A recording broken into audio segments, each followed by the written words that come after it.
নবম শ্রেণীর সুপ্রিয় শিক্ষার্থীরা, এই পর্যায়ে আমরা দেখব তোমাদের ষান্মাসিক সামষ্টিক মূল্যায়ন 2024-এর জীবন জীবিকা বিষয়ের উত্তর। তো এখানে আমরা প্রশ্ন হিসেবে দেখতে পাচ্ছি যে প্রথম অংশ পরিবারের জন্য বাস ব্যবসা নির্বাচন। তো পারিবারিক আর্থিক পরিস্থিতি বিশ্লেষণ। এখানে প্রথম যে পারিবারিক বাজেট তৈরি করতে হবে, এরপরে পারিবারিক আর্থিক অপচয় রোধে কী পদক্ষেপ গ্রহণ করা যেতে পারে তা লিখতে হবে এবং সময় সুযোগ ও নিজের সক্ষমতা অনুযায়ী সংশ্লিষ্ট যেসব কাজের দায়িত্ব গ্রহণ করেছো সেগুলোর তালিকা তৈরি করতে হবে।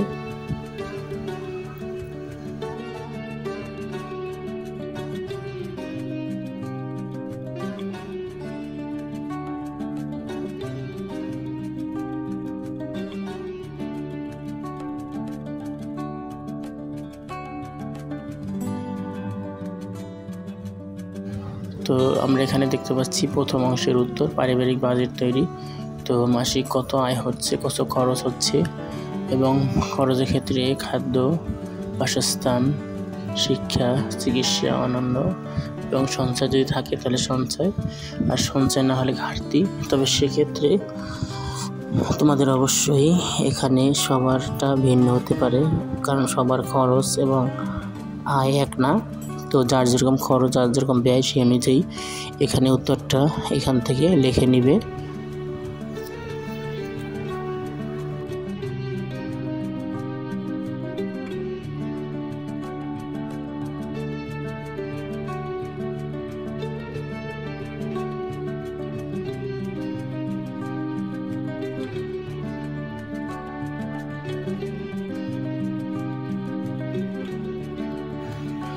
এরপরে আমরা দেখব পারিবারিক আর্থিক পরিস্থিতি বিশ্লেষণ। এর ভিতরে আছে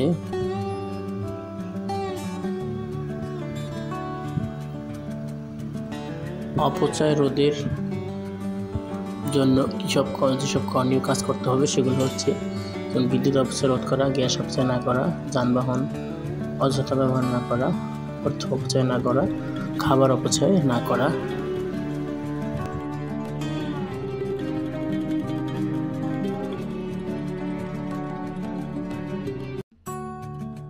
পরে আমরা দেখব যে সংশ্লিষ্ট যে অর্থ সংক্রান্ত দায়িত্ব গ্রহণ করেছো, তো সেটা এখানে তালিকা তৈরি করতে হবে।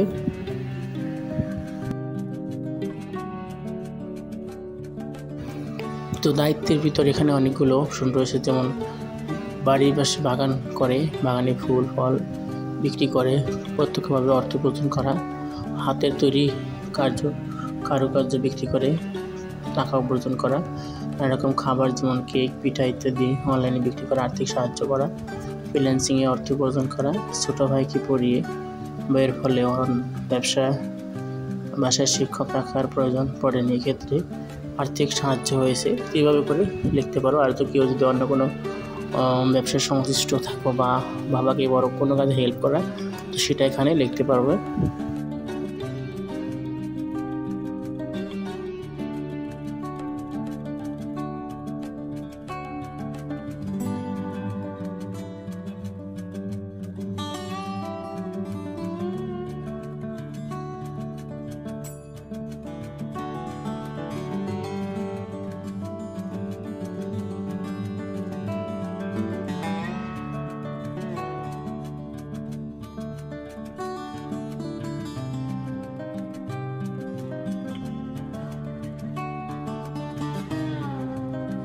তো এই হয়ে গেল প্রথম অংশের কাজ, অর্থাৎ ক অংশের কাজ।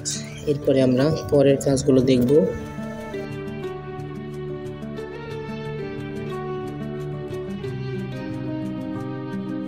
তো এখানে খতে যে কাজগুলো রয়েছে, অর্থাৎ প্রথম ধাপের আর্থিক পরিস্থিতি বিবেচনা করে পরিবারের জন্য উদ্ভাবনীমূলক একটা ব্যবসা নির্বাচন করা, যেটির মেয়াদ হবে স্বল্প মেয়াদী অথবা দীর্ঘমেয়াদী। এই ব্যবসাটি কেন বেছে নেওয়া হয়েছে, তার যৌক্তিকতা এবং পরিবারের চাহিদা ও সুযোগ আছে কিনা, আয় ব্যয়ের সাথে সঙ্গতিপূর্ণ কিনা, সম্ভাব্য ঝুঁকি মোকাবেলা করা যাবে কিনা উল্লেখ করতে হবে। কাজ ক্ষয়ে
তো এখানে আমরা ক্ষয়ের উত্তর দেখতে পাচ্ছি যে উদ্ভাবনীমূলক ব্যবসা ধারণা প্রকল্পের জন্য শহরে কৃষি ব্যবসা নির্বাচন করা যেতে পারে, অর্থাৎ আরবান ফার্মিং। তো এই ব্যবসাটি দীর্ঘমেয়াদী হিসাবে বিবেচিত হলো, কারণ এটি পরিবেশ বান্ধব, লাভজনক এবং টেকসই।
এরপরে আমরা দেখব ব্যবসায় নির্বাচন করার কারণ হচ্ছে পরিবেশের সঞ্চয়, আয় বৃদ্ধি, পরিবেশ বান্ধব উদ্যোগ, শহরে চাহিদা বৃদ্ধি পাবে, কম বিনিয়োগে বেশি মুনাফা লাভ। তো এই পয়েন্টগুলো এখান থেকে লিখে নেবে।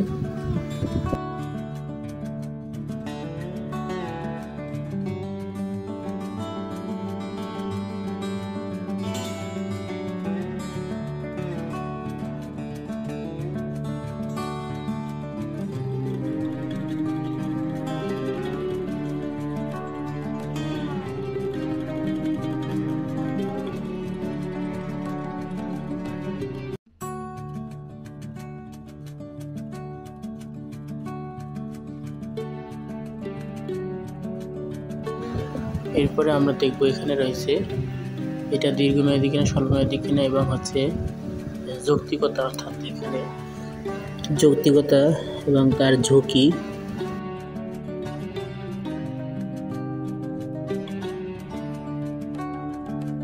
তো এইভাবেই শেষ হয়ে গেল আমাদের কাজ ক্ষয়ের উত্তর। এখন দেখব দ্বিতীয় অংশ, ব্যবসায়ী পরিকল্পনা, অর্থাৎ ধাপ গ, ব্যবসায়ের প্রত্যাশা ও প্রভাবিনী, অর্থাৎ ব্যবসা থেকে তুমি কি প্রত্যাশা করতেছো, ব্যবসায় নতুন কি প্রযুক্তি ব্যবহার করা যেতে পারে, এবং ব্যবসায় টেকসই হবে কিনা, এবং টেকসই যদি হয় তাহলে সেক্ষেত্রে প্রাকৃতিক, সামাজিক, পরিবেশগত পরিবর্তনে ব্যবসায়ের প্রভাব কেমন হতে পারে তার বর্ণনা।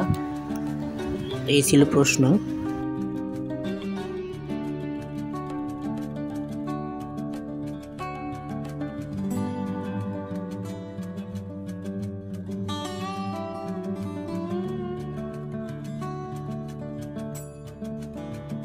আমরা এখন দ্বিতীয় অংশের গয়ের উত্তর দেখব, অর্থাৎ হাইড্রোপনিক্স, টেকসই বা উদ্ভাবনীমূলক প্রাকৃতিক, সামাজিক, পরিবেশ প্রভাব। এখানে সবগুলো উত্তরই দেওয়া আছে, তোমরা এখান থেকে গ অংশের উত্তর দেখে নিবে। আমরা এখন পরবর্তী প্রশ্নে চলে যাব।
তো গয়ের উত্তরটা তোমরা এখানে থেকে সুন্দরভাবে লিখে শিখতে পারবে।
তো এই ছিল গ এর উত্তর।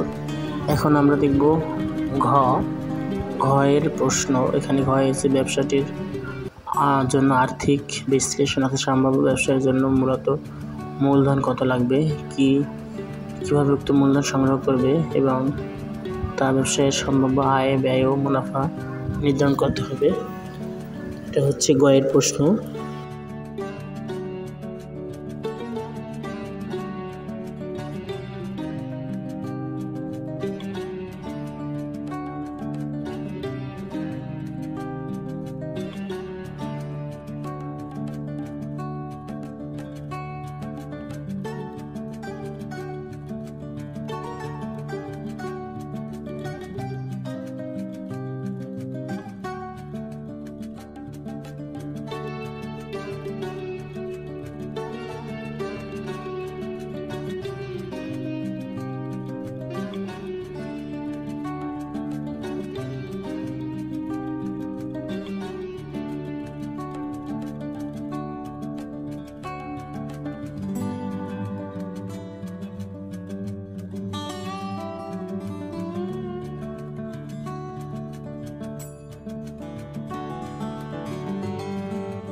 তো গ এর উত্তরটি হচ্ছে এটা, যে ব্যবসায়ের জন্য আর্থিক বিশ্লেষণ, যেমন প্রাথমিক বিনিয়োগ যদি 1 লাখ টাকা হয়, প্রয়োজনীয় উপকরণ এখানে দেওয়া আছে।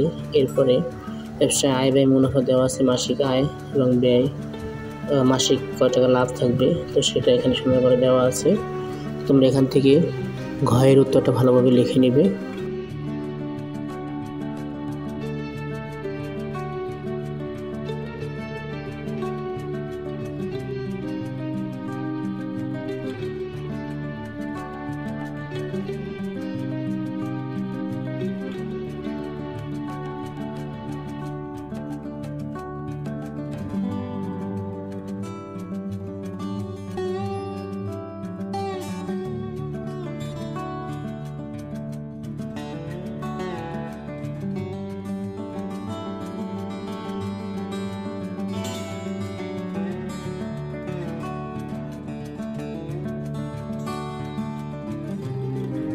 পরে এখন আমরা দেখব পরবর্তী উমো ধাপ, অর্থাৎ এখানে বিপণন আইডিয়া বা গ্রাহক সেবা, অর্থাৎ এখানে গ্রাহক কী কী সুবিধা পেয়ে থাকবে, সেখান থেকে তোমরা এই উত্তরটা ভালোভাবে দেখে নেবে।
তো আমরা এখানে উমো অর্থাৎ বিপণন আইডিয়া ও গ্রাহক সেবা এখানে কী কী লিখতে হবে সে উত্তরগুলো আমরা দেখতে পাচ্ছি।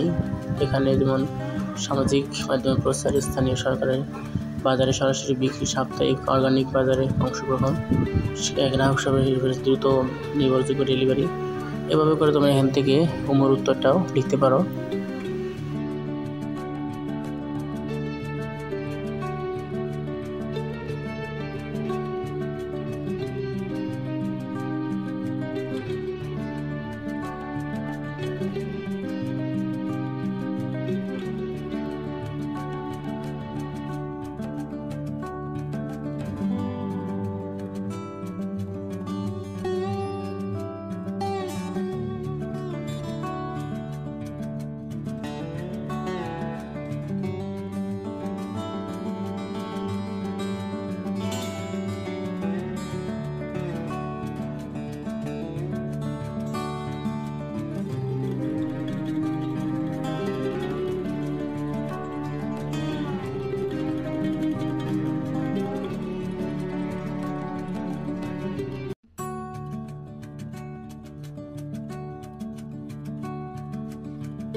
তো এখানে আমরা তোমাদের জীবন জীবিকা বিষয়ের ক থেকে ম পর্যন্ত সকল ধাপের অর্থাৎ সম্পূর্ণ প্রশ্নের উত্তরটা এখানে দেখলাম।